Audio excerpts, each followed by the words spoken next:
Great Expectations by Charles Dickens. Chapter 36. Herbert and I went on from bad to worse in the way of increasing our debts, looking into our affairs, leaving margins, and the like exemplary transactions, and time went on, whether or no, as he has a way of doing, and I came of age, in fulfillment of Herbert's prediction that I should do so before I knew where I was. Herbert himself had come of age 8 months before me. As he had nothing else than his majority to come into, the event did not make a profound sensation in Barnard's Inn, but we had looked forward to my 21st birthday with a crowd of speculations and anticipations, for we had both considered that my guardian could hardly help saying something definite on that occasion. I had taken care to have it well understood in Little Britain when my birthday was.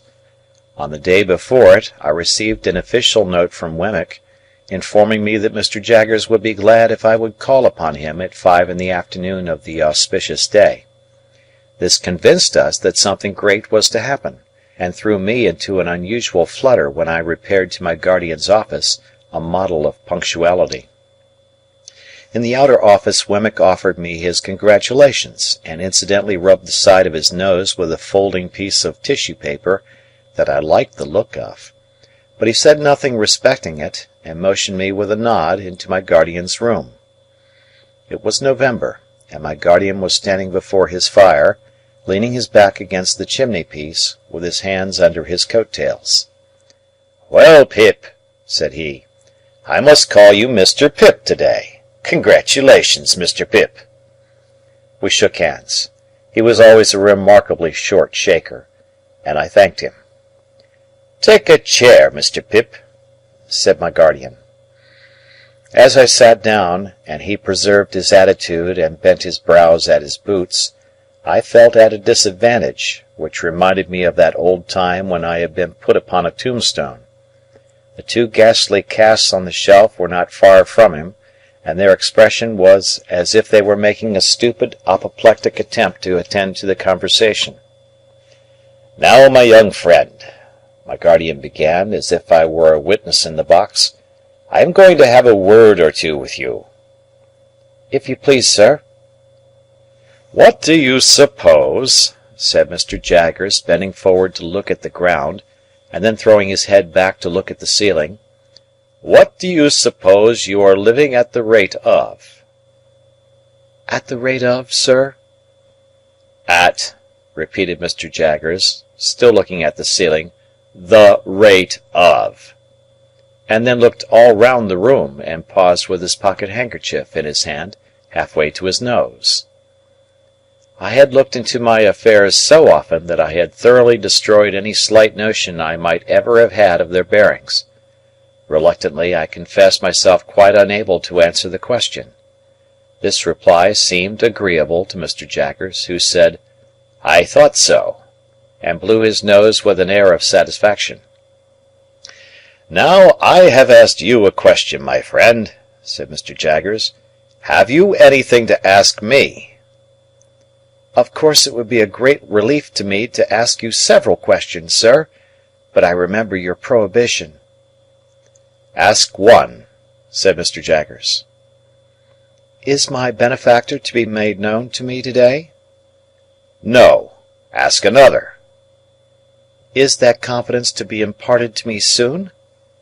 "Waive that, a moment," said Mr. Jaggers, "and ask another."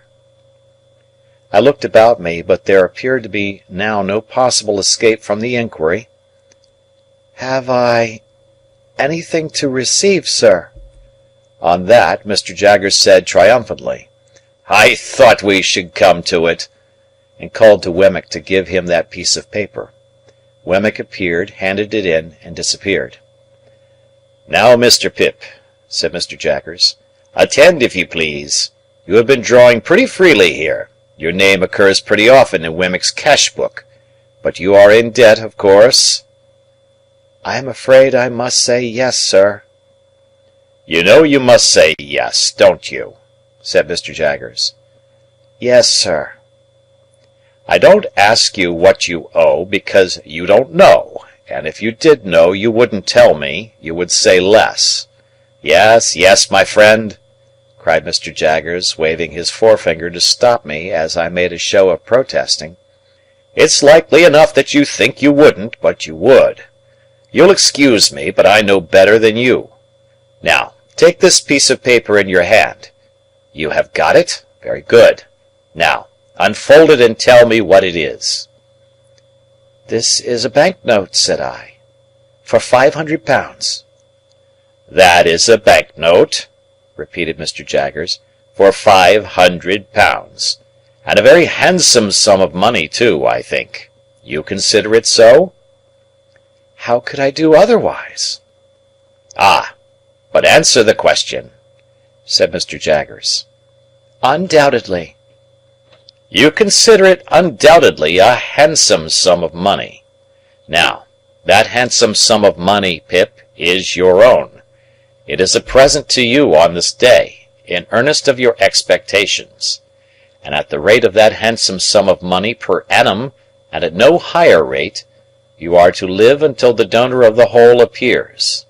That is to say, you will now take your money affairs entirely into your own hands, and you will draw from Wemmick £125 per quarter until you are in communication with the fountain-head, and no longer with the mere agent. As I have told you before, I am the mere agent. I execute my instructions, and I am paid for doing so. I think them injudicious, but I am not paid for giving any opinion on their merits." I was beginning to express my gratitude to my benefactor for the great liberality with which I was treated, when Mr. Jaggers stopped me. "I am not paid, Pip," said he, coolly, "to carry your words to any one," and then gathered up his coat-tails, as he had gathered up the subject, and stood frowning at his boots as if he suspected them of designs against him. After a pause, I hinted, "There was a question just now, Mr. Jaggers, which you desired me to waive for a moment. I hope I am doing nothing wrong in asking it again?"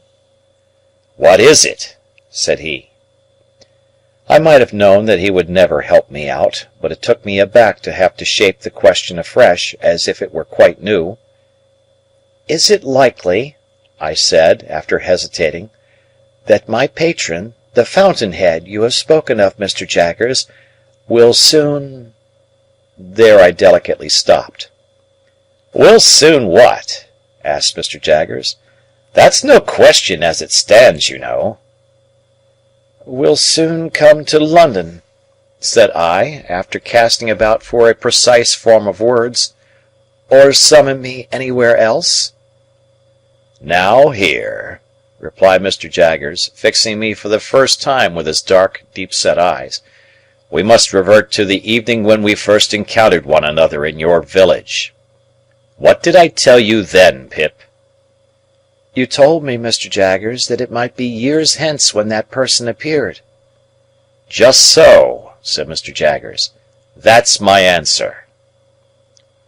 As we looked full at one another, I felt my breath come quicker in my strong desire to get something out of him, and as I felt that it came quicker, and as I felt that he saw that it came quicker, I felt that I had less chance than ever of getting anything out of him. "Do you suppose it will still be years hence, Mr. Jaggers?" Mr. Jaggers shook his head, not in negativing the question, but in altogether negativing the motion that he could anyhow be got to answer it, and the two